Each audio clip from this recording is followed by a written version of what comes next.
Ayurveda times में आपका स्वागत है। आज हम बात कर रहे हैं बिलोना घी और क्रीम घी के बारे में। नमस्कार। हाँ, और वो भी आयुर्वेदिक नजरिए से देखेंगे कि इनमें क्या फर्क है। बिल्कुल, आयुर्वेद में तो घी बनाने का तरीका वो बहुत मायने रखता है। मतलब उसी से उसकी गुणवत्ता, उसके गुण तय होते हैं। अच्छा, ये सिर्फ फैट नहीं है आयुर्वेद के लिए। तो फिर बिलोना घी से शुरू करते हैं। पारंपरिक तरीका है ये, है ना? सुनने में आता है काफी लंबी प्रक्रिया है। हाँ, थोड़ी विस्तृत है और बहुत ध्यान से की जाती है। इसमें सबसे पहले तो देसी गायों का, खासकर जो A2 गायें होती हैं, उनका कच्चा दूध लेते हैं। कच्चा दूध? हाँ, कच्चा दूध। फिर उसे हल्का गर्म करके उसमें जामन डालते हैं, मतलब थोड़ा दही या छाछ, और रात भर छोड़ देते हैं प्राकृतिक रूप से जमने के लिए। अच्छा, तो दही बनाते हैं पहले? बिल्कुल, और इस दही बनने में ही अच्छे बैक्टीरिया, प्रोबायोटिक्स पनपते हैं। ये पाचन के लिए बहुत अच्छे हैं। फिर इसके बाद मक्खन? हाँ जी, सुबह उठकर उसी दही को लकड़ी की मथनी से, या आजकल तो इलेक्ट्रिक बिलोने भी आ गए हैं, उससे मथा जाता है। खूब मथते हैं। अच्छा, उसे बिलोना कहते हैं। हाँ, उसी प्रक्रिया को बिलोना कहते हैं, और इसी से मक्खन ऊपर आ जाता है। आयुर्वेद का मानना है कि ये जो मथने की प्रक्रिया है ना, हाँ, ये घी में एक तरह की सूक्ष्म ऊर्जा, जिसे प्राण कहते हैं, वो डालती है। ये सिर्फ पोषण नहीं, एक जीवंतता है। अच्छा, प्राण ऊर्जा। जी। फिर ये जो मक्खन निकला, उसे धीमी आंच पर तपाते हैं, बिल्कुल धीमी आंच पर, हाँ, ताकि पानी पूरी तरह उड़ जाए और सिर्फ शुद्ध घी बचे। समझ गए। तो ये पूरी प्रक्रिया मतलब गुणों को सहेजने पर ध्यान देती है। बिल्कुल। और इसके उलट वो जो क्रीम घी है, जो आमतौर पर दुकानों में मिलता है, वो कैसे बनता है? वो प्रक्रिया काफी अलग है, आधुनिक है, औद्योगिक है। उसमें अक्सर अलग अलग गायों का मिला हुआ दूध इस्तेमाल होता है, कभी कभी A1 गायों का भी। और उसमें दूध को गर्म करके सीधे मशीन से, एक सेंट्रीफ्यूगल सेपरेटर होता है, उससे क्रीम खींच लेते हैं। मतलब दही नहीं बनाते, मथते भी नहीं? नहीं, बिल्कुल नहीं। वो दही बनाने और मथने वाला पूरा स्टेप ही गायब है। ओह। बस क्रीम निकाली और फिर उसे तेज आंच पे प्रोसेस करके घी बना दिया। इसमें ध्यान रहता है कि जल्दी बने, लागत कम आए।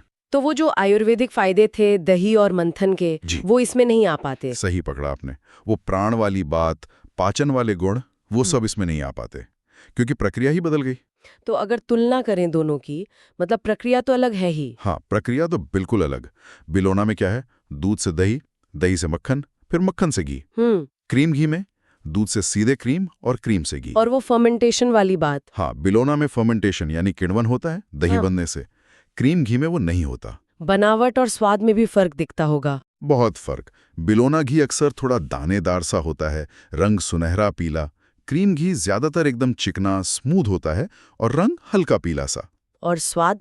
बिलोना घी का स्वाद ज्यादा गहरा, पौष्टिक सा लगता है। एक अच्छी खुशबू भी होती है। क्रीम घी का स्वाद हल्का होता है, कई बार फीका सा भी लगता है। और पोषक तत्व, वो किस में ज्यादा बचते हैं? पारंपरिक धीमी प्रक्रिया यानी बिलोना में पोषक तत्व ज्यादा सुरक्षित रहते हैं। आयुर्वेद जो बिलोना घी के इतने फायदे गिनाता है, वो क्या है खास तौर पर? आयुर्वेद में बिलोना घी को दवा जैसा माना गया है। एक तो ये अग्निदीपन करता है। अग्निदीपन मतलब पाचन शक्ति को बढ़ाता है। पर खास बात यह है कि ये पित्त दोष को, मतलब शरीर की गर्मी को ज्यादा बढ़ाता नहीं है। अच्छा। दूसरा ये रसायन है। रसायन मतलब जो शरीर के सारे टिश्यूज, धातुओं का पोषण करें और ओजस बढ़ाएं। ओजस मतलब हमारी इम्यूनिटी, हमारी जीवन शक्ति का सार, उत्तम स्वास्थ्य का प्रतीक।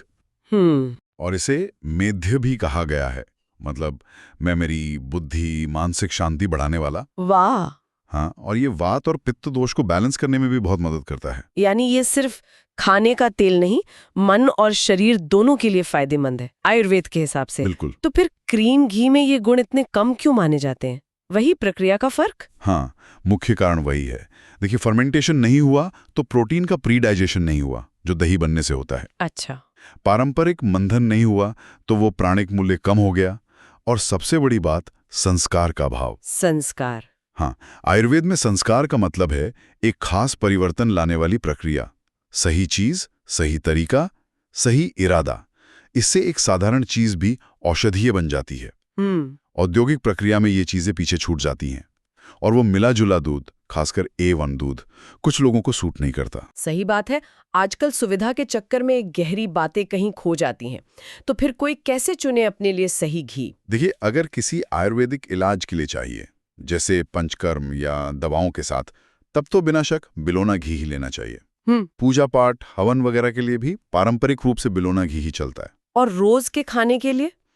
रोज के खाने में अगर बजट की दिक्कत ना हो तो बिलोना बेस्ट है। अगर बजट कम है तो क्रीम घी इस्तेमाल कर सकते हैं, पर यह पता होना चाहिए कि उसमें वो गहरे आयुर्वेदिक गुण नहीं हैं। ठीक है। और बाजार में असली बिलोना घी कैसे पहचाने? कुछ तरीके हैं? हाँ, कुछ बातें ध्यान रख सकते हैं। पैकेट पर देखिए बिलोना विधि, पारंपरिक विधि या दही से मथा A2 घी, ऐसा कुछ लिखा हो। अच्छा। दूसरा, उसकी खुशबू। असली बिलोना घी की खुशबू थोड़ी गहरी, पौष्टिक, हल्की कैरमल जैसी होती है। क्रीम घी से अलग होगी। और बनावट देखिए, थोड़ी दानेदार होती है और हाथ में रखते ही पिघलने लगती है। और दाम? हाँ, दाम भी, क्योंकि इसमें मेहनत और समय ज्यादा लगता है तो ये क्रीम घी से महंगा होता है आमतौर पर। तो कुल मिलाकर आयुर्वेद के नजरिए से बिलोना घी सिर्फ एक खाना पकाने का माध्यम नहीं है, बल्कि एक स्वास्थ्य देने वाला औषधि जैसा पदार्थ है। बिल्कुल सही कहा आपने। वो पूरी प्रक्रिया ही उसे खास बनाती है। और क्रीम घी बस एक जरूरत पूरी करता है, पर उसमें वो बात नहीं है। हाँ, उसमें वो गहरे आयुर्वेदिक गुण नहीं होते। तो जो मुख्य अंतर है वो दही और मंथन की प्रक्रिया का है, जिससे बिलोना घी को उसके खास गुण मिलते हैं। जी, और ये हमें सोचने पर भी मजबूर करता है ना। किस बारे में? कि भाई आज की इस भागदौड़ वाली जिंदगी में हम अपनी सेहत और पोषण के लिए जो हमारी जड़ों से मिला ज्ञान है, मतलब जो प्राचीन ज्ञान है, और जो आज की सहूलियतें हैं, उनके बीच सही तालमेल, सही संतुलन कैसे बिठाएं। वाकई बहुत जरूरी सवाल है सोचने के लिए। चलिए, उम्मीद है आज की ये बातचीत हमारे सुनने वालों के लिए फायदेमंद रही होगी। उम्मीद तो यही है। आयुर्वेद और स्वास्थ्य से जुड़ी और भी बातें जानने के लिए आयो टाइम्स चैनल को सब्सक्राइब करना ना भूलें। और हाँ, अगर आपके कोई सवाल हैं इस बारे में तो नीचे कमेंट्स में जरूर पूछिएगा।